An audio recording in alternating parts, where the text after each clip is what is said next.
Actually, nag-homeschool ako. I got married early to Paul Vincent Guasque. So, yun nga, homeschool ako. And after that, si Peewee, inintroduce niya sa akin yung V-Mobile.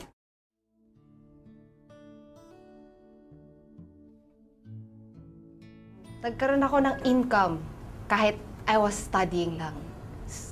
Kahit hindi na ako nag-work. Like, like office, everything. Sa bahay ako, full-time mom. Tapos, I hawak ko oras ko while earning at home.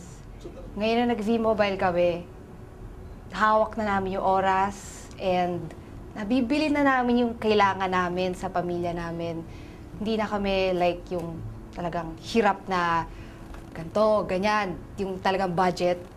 Ngayon nung nag-V-Mobile kami ngayon, talagang lahat ng gusto ko, tsaka gusto ng anak ko, tsaka gusto niya, nabibili na namin. Hindi na kami hirap talaga. Gusto ko lang magpasalamat dahil because of V-Mobile, talagang binago niya buhay ko. Lahat, pamilya ko, personality ko, lahat nabago niya lahat because of V-Mobile.